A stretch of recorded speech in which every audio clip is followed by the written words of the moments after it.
Good morning friends, so welcome to the prelims booster session. आज का पहला topic है आर्कटिक आइस मेल्टिंग।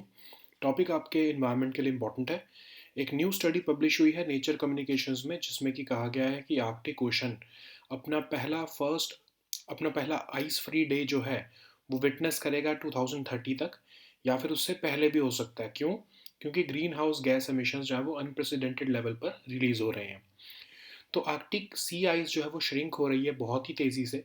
लगभग 12.5% से ज़्यादा आर्कटिक आइस डिक्रीज हो रही है पिछले कुछ डेकेड से। अगर हम पिछले 40 साल में हम देखें तो आर्कटिक रीजन है क्या? जोग्राफिक रीजन है जो अराउंड द नॉर्थ पोल हमारे एग्जिस्ट करता है, जिसमें कि आपके Canada, US, Russia, Finland, Sweden, Norway, Iceland और ग्रीनलैंड के कुछ नदर्न पार्ट्स आते हैं। एक इमेजिनरी लाइन है जिसको हम आर्कटिक सर्कल कहते हैं, वो सराउंड करती है मोस्ट ऑफ दिस एरिया को। Arctic mainly flat treeless tundra से सराउंडेड है, और कुछ माउंटेनियस एरियाज भी हैं यहाँ पर। मोस्टली यहाँ पर ग्राउंड जो है वो परमानेंटली फ्रोजन रहता है। नॉर्थ पोल में 6 मंथ्स डार्कनेस रहती है, 6 मंथ्स जो है वो कांस्टेंट डे लाइट रहती है। विंटर्स यहाँ पर एक्सट्रीमली कोल्ड रहती हैं। ट्रीज बहुत ही कम है, सिर्फ सदर्न रीजन में ही लोकेटेड है। आर्कटिक में जो है वो पोलर बियर भी है की पॉपुलेशन है मोस्टली। अगर हम देखें तो 1900s में इंडस्ट्रीज जैसे कि माइनिंग और ऑयल ड्रिलिंग यहाँ पर कई तरह के यूरोपियन डिसेंट के लोगों को सेटल कर चुकी है। ठीक है। तो अगर हम इस स्टडी के बारे में देखें तो 9 सिमुलेशंस प्रोजेक्ट कर रही है कि पहला आइस फ्री डे जो है वो सितंबर 2027 में होगा। कुछ सिमुलेशंस ये भी कह रही हैं कि आइस फ्री पीरियड जो है वो 11 से लेकर 53 डेज तक एग्जिस्ट कर सकता है, जिसकी मतलब क्या हुआ कि आर्कटिक जो है उसको फर्स्ट आइस फ्री मंथ भी मिल जाएगा उसी पीरियड में। ठीक है। तो एग्जैक्ट टाइमिंग बताना तो बहुत ही डिफिकल्ट है, बट साइंटिस्ट कह रहे हैं कि ये बहुत ही इनएविटेबल हो चुका है कि आइस फ्री डेज आने वाले हैं आर्कटिक रीजन में, क्योंकि जो ग्रीन हाउस गैस एमिशंस हैं वो बहुत ही तेज़ी से बढ़ रही हैं। इसकी वजह से जो है आर्कटिक सी की आइस डिक्लाइन हो रही है। ग्लोबल सरफेस कंसंट्रेशन जो है कार्बन डाइऑक्साइड के, मीथेन के, नाइट्रस ऑक्साइड के, वो रिकॉर्ड लेवल पर पहुंच चुके हैं 2023 में। ठीक है। अब होगा क्या? अगर आप खुद ही सोचो कि जब आर्कटिक आइस जो है, आर्कटिक सी की जो आइस है वो अगर लूज होने लगेगी, तो उससे एल्बिडो इफेक्ट जो है हमारा वो चेंज होने लगेगा। उससे क्या होगा? मतलब जो आइस है अदरवाइज वो सनलाइट को रिफ्लेक्ट करके जो है वो दूर भेज देती है अर्थ से। लेकिन अगर उसकी जगह पर डार्क ओशन वाटर आ जाएगा, तो वो जो सनलाइट जो अदरवाइज एल्बिडो इफेक्ट से चली जाती थी वापस, रिटर्न बैक हो जाती थी स्पेस में, वो बल्कि जो है वो एब्जॉर्ब होने लगेगी, और ज़्यादा सोलर एनर्जी जो है वो एब्जॉर्ब होने लगेगी अर्थ की, जिसकी वजह से और ज़्यादा जो है वो हमारे ग्लोबल टेम्परेचर्स बढ़ने लगेंगे। ठीक है। तो एक्सट्रीम वेदर इवेंट्स भी जो है वो मिड लैटिट्यूड्स में हमें देखने को मिलेंगे उसकी वजह से। तो ग्लोबल सी लेवल राइज जो है वो ऑलरेडी बहुत तेज़ी से बढ़ रहा है, अगर हम देखें 1990s के बाद से ही। ठीक है। स्पीशीज़ जो हैं जैसे पोलर बियर, वॉलरसेस, आर्कटिक फॉक्सेस, ये सब बहुत ज़्यादा रिस्क पर हैं हैबिटेट लॉस और मेल्टिंग ऑफ परमाफ्रॉस्ट की वजह से। आर्कटिक जो है वो ग्लोबल एवरेज से 4 गुना ज़्यादा तेज़ी से वार्म हो रहा है। ओके। नेक्स्ट हम टॉपिक देखते हैं, सस्पेंशन ऑफ MFN क्लॉज। ये टॉपिक आपके इकोनॉमी के लिए इंपॉर्टेंट है। स्विट्जरलैंड ने अनाउंस किया है कि वो मोस्ट फेवर्ड नेशन का जो क्लॉज इंडिया को साथ था DTA के अंदर, वो सस्पेंड कर रहा है जनवरी 2025 से। इसकी वजह से हाइयर टैक्स बर्डन आ जाएगा इंडियन कंपनीज़ के ऊपर जो कि स्विट्ज़रलैंड में ऑपरेट कर रही हैं, और जो स्विस इन्वेस्टर्स इंडिया में इन्वेस्ट करना चाहते हैं। ठीक है। तो MFN क्या होता है? MFN का मतलब क्या होता है कि एक कंट्री अगर कोई ट्रेड कंसेशन एक ट्रेडिंग पार्टनर को दे रही है, तो उसको वही सेम ट्रीटमेंट बाकी ट्रेड पार्टनर्स को भी देने पड़ेंगे as per the principle of WTO। तो बेसिकली WTO कहता है कि आपको एक रूल्स बेस्ड फ्रेमवर्क फॉलो करना है, लेकिन इसमें कुछ एग्जेम्पशंस होती हैं। अगर मेंबर्स जो हैं वो बायलैटरल ट्रेड एग्रीमेंट साइन कर लेते हैं, तो ऑफ कोर्स फिर वो MFN क्लॉज जो है वो वैलिड नहीं रह जाता। ट्रेड ब्लॉक्स जैसे कि यूरोपियन यूनियन है, उनको डिस्क्रिमिनेट करना अलाउड है अगर वो आउटसाइड द ब्लॉक कुछ इंपोर्ट्स पर कुछ ट्रेड रिस्ट्रिक्शंस लगाना चाहते हैं। तो ट्रेड बैरियर्स अगर अनफेयर कंपटीशन के रिस्पांस में है तो भी वो भी वैलिड है। ठीक है। कंट्रीज जो कि मेंबर्स ही नहीं है WTO की, उनके साथ तो आप ट्रेड मेजर्स ऐसे लगा सकते हो, आपको MFN क्लॉज देने की कोई ज़रूरत नहीं है। ठीक है। तो कोई भी फॉर्मल प्रोसीजर नहीं होता है सस्पेंड करने का MFN ट्रीटमेंट को। ठीक है। जैसे इंडिया ने पाकिस्तान का MFN स्टेटस जो है वो रिवोक किया था, तो उसका कोई जो है वो आपको WTO को बताने की ज़रूरत नहीं होती है। ओके। तो अगर हम इंडिया और स्विट्ज़रलैंड की टैक्स ट्रीटी देखें तो DTAA जो है इंडिया और स्विट्ज़रलैंड के बीच में 1994 में साइन हुआ, 2010 में उसको अमेंड भी किया गया। 2023 में क्या हुआ कि इंडिया के जो सुप्रीम कोर्ट है उन्होंने रूल किया कि DTAA के जो प्रोविज़न है तब तक जो है वो नहीं वैलिड होंगे जब तक उसको इनकम टैक्स एक्ट के अंदर आप एक्सप्लिसिट नोटिफिकेशन से एनफोर्स ना करो, ठीक है। तो कोर्ट ने ये भी कहा कि DTAA के बेनिफिट्स जो है वो ट्रीटी की एनफोर्समेंट डेट से ही सिर्फ जो है वो वैलिड हो सकते हैं, उसको रेट्रोएक्टिवली आप अप्लाई नहीं कर सकते। स्विस गवर्नमेंट ने कहा कि इंडियन गवर्नमेंट हमें MFN नहीं दे रही है तो हम इसलिए MFN क्लॉज जो है इंडिया को हम भी नहीं देंगे। और स्विस अथॉरिटीज़ ने कहा कि रिड्यूस टैक्स रेट्स जो है यूनिलैटरली वो अब नहीं देने वाले हैं जब तक इंडिया भी हमें ये MFN स्टेटस का जो है वो बेनिफिट नहीं देता है। तो इससे होगा क्या, जो डिविडेंड्स पे किए जा रहे हैं जो सोर्स स्टेट में, उसको हायर रेट ऑफ टैक्स पर जो है वो दिया जाएगा, ठीक है, टैक्स ज़्यादा कटेगा। स्विस कंपनीज जैसे कि नेस्ले जो है वो इंडिया में ऑपरेट कर रही हैं, तो उनको इंडिया की जो है अट्रैक्टिवनेस कम लगने लगेगी एज एन इन्वेस्टमेंट डेस्टिनेशन, क्योंकि वहाँ तो उनको स्विट्ज़रलैंड में उसके ऊपर ज़्यादा टैक्स पे करना पड़ेगा, ठीक है। इवन जो यूरोपियन फ्री ट्रेड एसोसिएशन ने कहा था कि $100 बिलियन की इन्वेस्टमेंट आएगी इंडिया में, उस पर भी इम्पैक्ट आएगा, ठीक है। तो इंटरनेशनल टैक्स फ्रेमवर्क्स को एक तरह से हम ये डिसीजन जो है वो अफेक्ट करेगा और इंडिया की स्ट्रिक्ट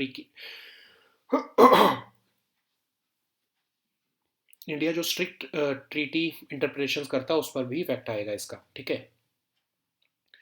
नेक्स्ट हम टॉपिक देखते हैं, मालवा कनाल प्रोजेक्ट। ये टॉपिक इकोनॉमी के लिए इंपॉर्टेंट है।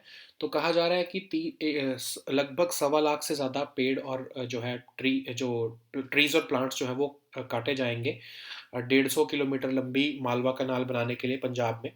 तो ये एक प्लान्ड इरिगेशन और वाटर मैनेजमेंट प्रोजेक्ट है पंजाब का, जिससे जो कनाल ओरिजिनेट होगी हरी के हेडवर्क से, सतलुज जो आपके ऊपर बनाया, सतलुज के ऊपर बनाया गया है, रिवर के ऊपर, फिरोजपुर डिस्ट्रिक्ट में। ये पैरेलल फ्लो करेगी सिरहिंद फीडर और राजस्थान फीडर कनाल्स के, और इरिगेशन नीड्स लगभग 2 लाख एकड़ की सदर्न पंजाब में ये फुलफिल करेगी, ओके। नेक्स्ट हम टॉपिक देखते हैं, डायरेक्टरेट ऑफ रेवेन्यू इंटेलिजेंस। ये टॉपिक आपके गवर्नेंस के लिए इंपॉर्टेंट है।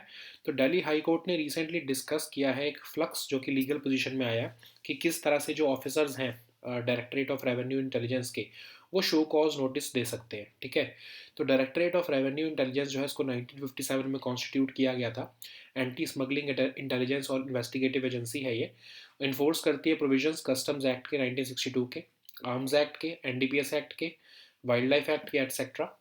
और ये स्मगलिंग जो होती है कॉन्ट्राबैंड, या फिर चाहे वो ड्रग्स हो या इलिसिट इंटरनेशनल ट्रेड हो वाइल्ड लाइफ या इन्वायरमेंटली सेंसिटिव आइटम्स में, उसको ये ट्रैक करती है, डिटेक्ट करती है, ठीक है। नेक्स्ट हम टॉपिक देखते हैं, समर्थ उद्योग भारत 4.0। ये टॉपिक इकोनॉमी के लिए इंपॉर्टेंट है। तो minister of state for heavy industries और स्टील ने समर्थ उद्योग भारत 4.0 इनिशिएटिव के बारे में राज्यसभा को बताया है, जो कि इनिशिएटिव है ministry of heavy industry and public enterprises का एनहेंसमेंट ऑफ कॉम्पिटिटिवनेस करने के लिए इंडियन कैपिटल गुड्स सेक्टर की। तो ये एक तरह से एक्सपीरियंशियल और डिमॉन्स्ट्रेशन सेंटर्स खोले जा रहे हैं इसमें इंडस्ट्री 4.0 समझाने के लिए इंडियन मैन्युफैक्चरिंग एंटिटीज़ को। तो ये असिस्टेंस देंगे इंक्लूडिंग MSMEs को कि वो कैसे अपनी वर्कफोर्स को ट्रेन कर सकते हैं इंडस्ट्री 4.0 टेक्नोलॉजीज पर, ओके। नेक्स्ट हम टॉपिक देखते हैं, अबाहत सहयेश्वरर टेम्पल। ये टॉपिक आपके आर्ट एंड कल्चर के लिए इंपॉर्टेंट है। तो 1300 साल पुराना अबाहत सहयेश्वरर टेम्पल जो है उसको यूनेस्को ने चूज़ किया है Asia Pacific award for cultural heritage conservation award के लिए। तो ये टेम्पल लोकेटेड है थुकाची में, थंजावुर डिस्ट्रिक्ट ऑफ तमिलनाडु। इसको किंग विक्रम चोला और कुलुथुंगा चोला के टाइम पर बनाया गया था। ये टेम्पल कई तरह के डीटीज जो है होस्ट करता है, ठीक है। और जो अवार्ड है UNESCO Asia Pacific award for cultural heritage conservation, ये रिकॉग्नाइज करता है एफर्ट्स इंडिविजुअल्स के और ऑर्गेनाइजेशंस के एशिया और पैसिफिक रीजन में जिन्होंने रिस्टोर, कंजर्व या ट्रांसफॉर्म करने में स्ट्रक्चर्स और बिल्डिंग्स ऑफ हेरिटेज वैल्यू को हेल्प किया है। और 2000 से ये अवार्ड एस्टैब्लिश किया गया है, ओके। नेक्स्ट हम टॉपिक देखते हैं, दुर्गाड़ी फोर्ट। ये टॉपिक आपके आर्ट एंड कल्चर के लिए इंपॉर्टेंट है। तो 48 ईयर्स के बाद कल्याण सिविल कोर्ट ने रिसेंटली एक सूट जो कि फाइल किया गया था मुस्लिम ट्रस्ट द्वारा, उसको डिसमिस किया है दुर्गाड़ी फोर्ट में एक ईदगाह की ओनरशिप के कंटेक्स्ट में। तो दुर्गाड़ी फोर्ट फोर्ट है कल्याण में, जो कि मुंबई में है, on the banks of Ulhas river. Durgadi fort को बिल्ड किया था छत्रपति शिवाजी महाराज ने, और ये इनिशिएशन ऑफ मराठा नेवी की जो है इवेंट को मार्क करता है। शिवाजी महाराज ने कल्याण और भिवंडी जो है आदिल शाह से कैप्चर किए थे, और ये एक इंपॉर्टेंट मिलिट्री स्ट्रॉन्ग होल्ड था during various periods of Indian history. Okay, next हम टॉपिक देखते हैं CE-20 क्रायोजेनिक इंजन। ये टॉपिक साइंस एंड टेक के लिए इंपॉर्टेंट है। तो इसरो ने रिसेंटली कैरी आउट किया है sea level hot test of CE-20 cryogenic engine, जो कि इंडिजिनस इंजन है, liquid propulsion system centre of ISRO ने डेवलप किया है। ये पावर कर रहा है upper stage of LVM-3 launch vehicle को। ये इंजन क्वालिफाई किया गया है गगनयान मिशन के लिए। थ्रस्ट लेवल इसका 20 टन है। एक इनोवेटिव नोजल प्रोटेक्शन सिस्टम इसमें यूज़ किया जा रहा है, जो कि ओवरकम करेगा जो भी प्रीवियस कम्प्लेक्सिटीज़ थी इंजन टेस्टिंग में। ओके, नेक्स्ट हम टॉपिक देखते हैं DAE Homi Bhabha chair scheme. ये टॉपिक साइंस एंड टेक के लिए इंपॉर्टेंट है, गवर्नेंस के लिए भी इंपॉर्टेंट है। तो यूनियन मिनिस्टर ऑफ स्टेट जो है साइंस एंड टेक्नोलॉजी के, उन्होंने इन्फॉर्म किया है राज्यसभा को about DAE Homi Bhabha chair scheme.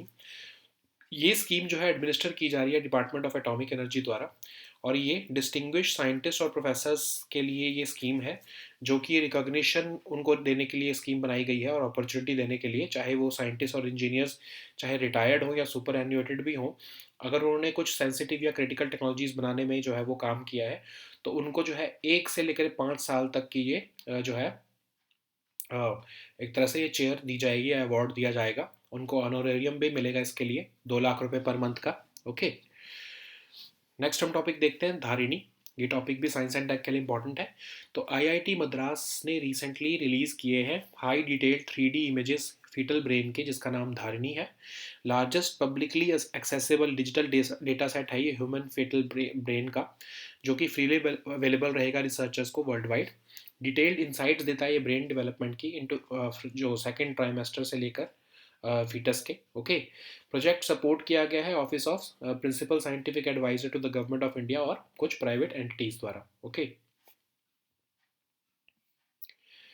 Next हम टॉपिक देखते हैं कालेश्वरम लिफ्ट इरिगेशन प्रोजेक्ट। ये टॉपिक आपके इकोनॉमी के लिए इंपॉर्टेंट है। तो नेशनल डैम सेफ्टी अथॉरिटी जो है वो अपनी फाइनल रिपोर्ट देने वाली है कालेश्वरम लिफ्ट इरिगेशन प्रोजेक्ट के ऊपर बहुत जल्दी। ये एक मल्टीपर्पज़ इरिगेशन प्रोजेक्ट है, गोदावरी रिवर पर बनाया गया तेलंगाना में। ये वाटर देगा इरिगेशन और ड्रिंकिंग पर्पसेस के लिए 45 लाख एकड़्स के एरिया में, 20 out of 31 districts of Telangana को। वर्ल्ड का लार्जेस्ट ये multi stage lift irrigation project है, और ये कॉन्फ्लुएंस ऑफ प्रणहिता और गोदावरी रिवर्स पर लोकेटेड है। ओके, नेक्स्ट हम टॉपिक देखते हैं कोंडा रेड्डी ट्राइब। ये टॉपिक सोशल इश्यूज के लिए इंपॉर्टेंट है। तो कोंडा रेड्डी ट्राइब जो है वो अभी भी हार्मनी विद नेचर के साथ रह रही है। ये एक PBTG है जो कि गोदावरी रिवर के पास आंध्र प्रदेश में रहते हैं। तेलुगु बोलते हैं। प्राइमरी रिलीजन इनका फोक हिंदुइज्म है। फैमिली इनकी पैट्रियार्कल और पैट्रीलोकल होती है। इनका अपना सिस्टम है सोशल कंट्रोल का, जिसको कुल पंचायत कहते हैं। प्राइमरीली ये शिफ्टिंग कल्टीवेटर्स थे। ओके, इनकी लाइफ रिवॉल्व करती है इनके काओ के पास के अराउंड, क्योंकि इनके लिए सस्टेनेंस जो है वो का एक सोर्स है वो। कल्टीवेशन ऑफ कमर्शियल क्रॉप्स करते हैं ये लोग। ओके, नेक्स्ट हम टॉपिक देखते हैं बिरहोर ट्राइब। ये टॉपिक भी सोशल इश्यूज के लिए इंपॉर्टेंट है। जो लोग बिरहोर ट्राइब को बिलोंग करते हैं, उन्होंने रिसेंटली एक मूवमेंट ज्वाइन की है चाइल्ड मैरिजेस के अगेंस्ट। तो बिरहोर ट्राइब एक ट्रेडिशनली नोमैडिक ट्राइब है जो कि झारखंड में रहते हैं। सम ऑफ देम जो है वो छत्तीसगढ़, उड़ीसा और वेस्ट बंगाल में भी पाए जाते हैं। बिरहोर मतलब जंगल के लोग। ओके, ये बिरहोर लैंग्वेज बोलते हैं। बिरहोर जो है उनकी short stature, long head, wavy hair और ब्रॉड नोज के लिए वो फेमस है फिजिकली अगर हम देखें तो। प्रिमिटिव सबसिस्टेंस इकोनॉमी ये फॉलो करते हैं, जो जिसमें कि नोमैडिक गैदरिंग होती है, हंटिंग होती है पर्टिकुलरली फॉर मंकीज। ओके, ये एक एनिमिज्म और हिंदुइज्म का मिक्सचर जो है वो बिलीफ सिस्टम को फॉलो करते हैं। नेक्स्ट हम टॉपिक देखते हैं एक्सरसाइज डेजर्ट नाइट। ये टॉपिक आपके सिक्योरिटी के लिए इंपॉर्टेंट है। तो रिसेंटली एक्सरसाइज डेजर्ट नाइट जो है वो लॉन्च की गई अरेबियन सी के ऊपर, ताकि मिलिट्री इंटरऑपरेबिलिटी और एनहेंस हो सके डिफेंस टाइज। ये ट्राइलैटरल एयर कॉम्बैट एक्सरसाइज है इंडिया, फ्रांस और UAE के बीच में, जो साल 2022 में शुरू की गई थी। Okay, so now let us see all these topics in English.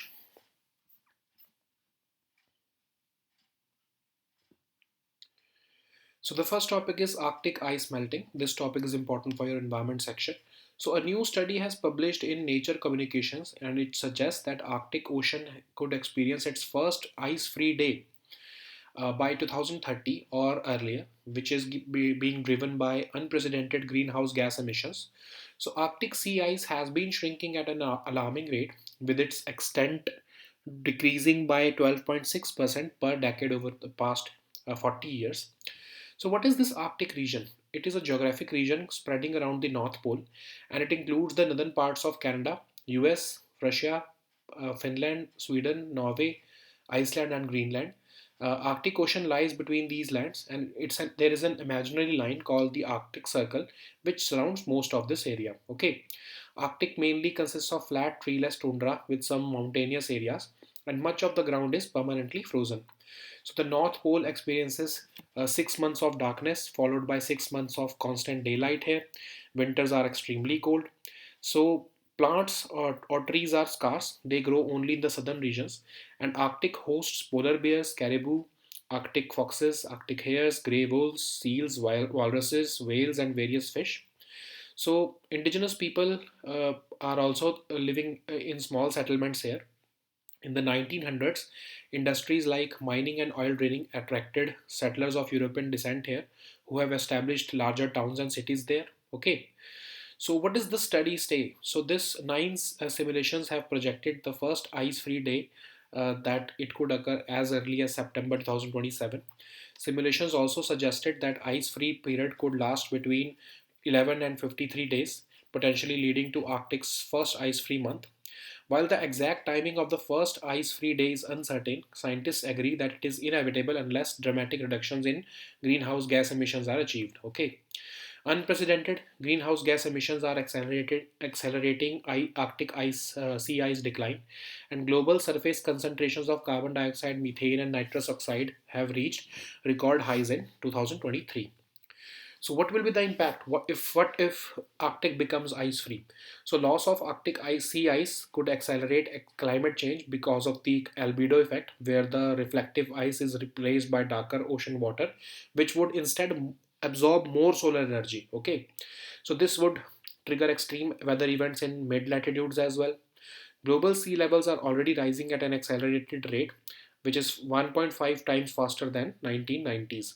Species like polar bears, walruses, Arctic foxes, snowy owls, and reindeers are at high risk due to habitat loss and melting permafrost. Okay, Arctic is warming 4 times faster than the global average as well. So the next topic is suspension of MFN clause. This topic is important for your economy section. So Switzerland has announced the suspension of the most favored nation clause under the double taxation avoidance agreement with India.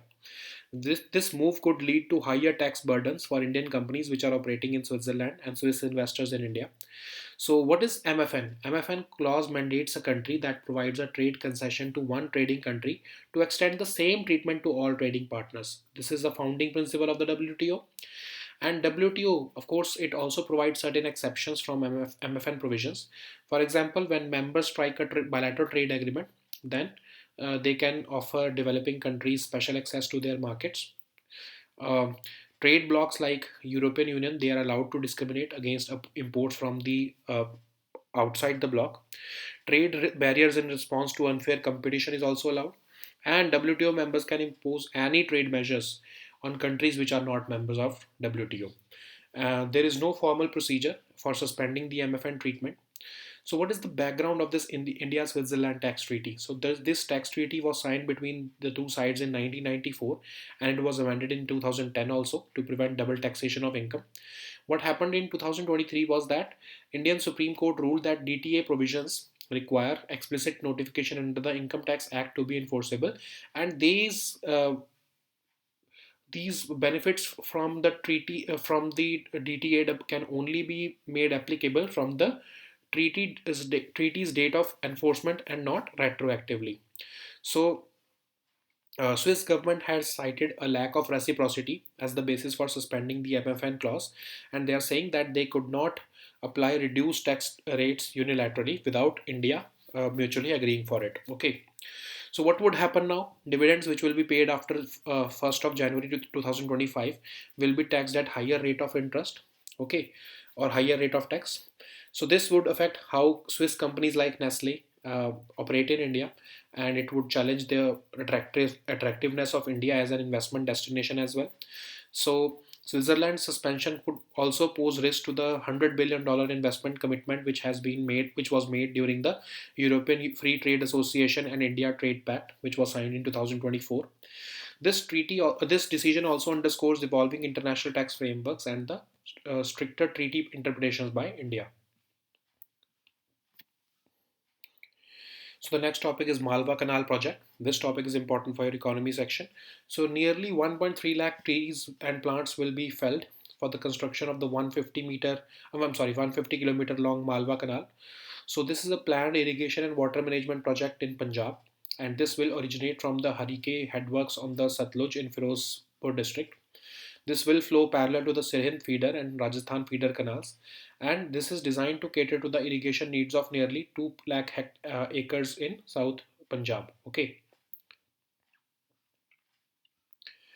So the next topic is Directorate of Revenue Intelligence. This topic is important for your governance section. So Delhi High Court has recently discussed a flux in the legal position with respect to the powers of officers of DRI to issue show cause notices.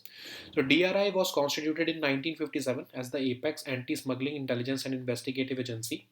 It enforces the provisions of the Customs Act and other 50 other allied acts, including the Arms Act, NDPS Act, Wildlife Act. Okay, so it is tasked with detecting and curbing the smuggling of contraband, including drug trafficking and illicit international trade in wildlife and environmentally sensitive items. Okay, so the next topic is Samarth Udyog Bharat 4.0. This topic is important for your governance section. So recently, Minister of State for Heavy Industries and Steel has provided information about the Samarth Udyog Bharat 4.0 initiative, which is an initiative of Ministry of Heavy Industry and Public Enterprises for enhancement of competitiveness in the Indian capital goods sector. There will be experiential and demonstration centers for Industry 4.0, which will be spread which will be meant to spread awareness about Industry 4.0 amongst Indian manufacturing industries. These centers will provide assistance to industries, including the MSMEs, to train the workforce and make them aware of Industry 4.0 technologies. Okay. So the next topic is Abath Sahayeshwarar Temple. This topic is important for your art and culture section. So the 1300-year-old Abath Sahayeshwarar Temple has been chosen by UNESCO to receive the Asia Pacific Awards for Cultural Heritage Conservation Award. So this temple is located in Thukachi in Thanjavur district of Tamil Nadu. It was constructed during the reigns of Kings Vikram Chola and Kuluthanga Chola. So this temple is home to numerous deities as well. And this award, UNESCO Asia Pacific Award for Cultural Heritage Conservation, is meant to recognize the efforts of individuals and organizations in Asia and the Pacific in restoring, conserving, and otherwise transforming the structures and buildings of heritage value since its establishment in 2000, in the year 2000. Okay. So the next topic is Durgadi Fort. This topic is important for your art and culture section. So after 48 years, the Kalyan Civil Court has recently dismissed a suit filed by the Muslim Trust claiming ownership of an Idgah inside the historical Durgadi Fort in Kalyan and ruled in the favor of state government. So Durgadi Fort is a fort located in Kalyan near Mumbai in Maharashtra. It is perched on the banks of Ulhas River. This fort was built by Chhatrapati Shivaji Maharaj and it marks the initiation of the Maratha Navy. So Shivaji Maharaj captured Kalyan and Bhiwandi from Adil Shah in 1654, and this fort holds significant historical value as it was an important military stronghold during the various periods of Indian history. Okay. So the next topic is CE-20 cryogenic engine. This topic is important for your science and tech section. Recently, Indian Space Research Organization has successfully carried out the sea level hot test of CE-20 cryogenic engine, which is an indigenous engine developed by the Liquid Propulsion System Center of ISRO. It is powering the upper stage of the LVM-3 launch vehicle. This engine was qualified for the Gaganyaan mission with a thrust level of 20 tons as well. Okay, so it features an innovative nozzle protection system as well, which overcomes previous complexities in engine testing. So the next topic is DAE uh, Homi Bhabha Chair Scheme. This topic is important for your governance and science and tech section. So, Union Minister of State for Science and Technology has informed the Lok Sabha, or I'm sorry, Rajya Sabha about the DEA Homi Bhabha Chair Scheme, which is being administered by the Department of Atomic Energy. So, it is meant for distinguished scientists or professors so as to give them recognition and an opportunity to outstanding scientists, engineers, including those who have retired or superannuated, so who were involved in the development of sensitive or critical technologies, to again carry out research and development work in the fields of their choice and of interest to the Department of Atomic Energy. So the tenure of this scheme will be for 1 to 5 years, and each awardee shall be entitled to an honorarium of 2 lakh rupees per month. Okay. So the next topic is Dharini. This topic is important for your science and tech section. So Indian Institute of Technology Madras has released highly detailed 3D images of a fetal brain named Dharini.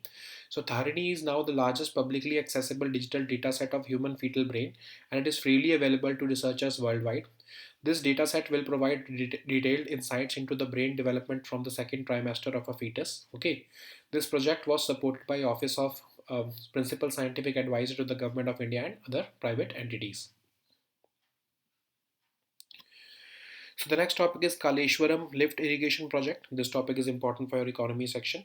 So the National Safety Authority is likely to submit its final report on the Kaleshwaram Lift Irrigation Project soon. Which this Kaleshwaram Lift Irrigation Project is a multi-purpose irrigation project on the Godavari River in Telangana. It is designed to provide water for irrigation and drinking purposes to about 45 lakh acres in 20 out of 31 districts of Telangana.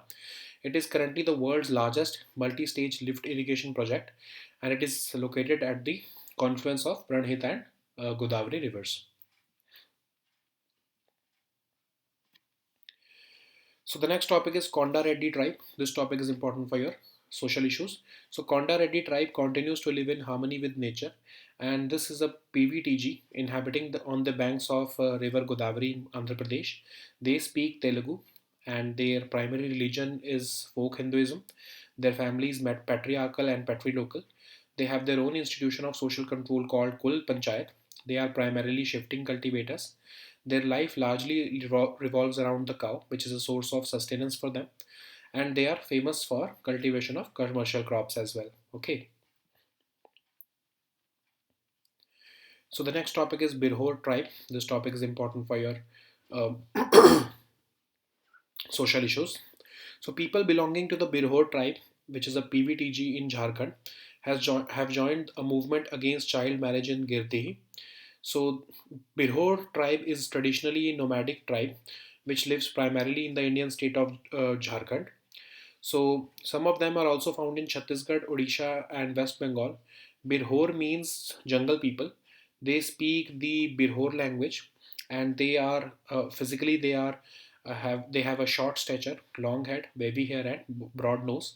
They have a primitive subsistence economy, which is based on nomadic gathering and hunting, particularly for monkeys. They follow a mixture of animism and Hinduism in their belief system. Okay. So the next topic is exercise desert night. This topic is important for your security section. Recently, the exercise desert night was launched over the Arabian Sea to boost military interoperability and enhance defense ties. So this exercise desert night is a trilateral air combat exercise between India, France, and UAE, and it was established for the first time in 2022. Okay, by the foreign ministers of these respective countries.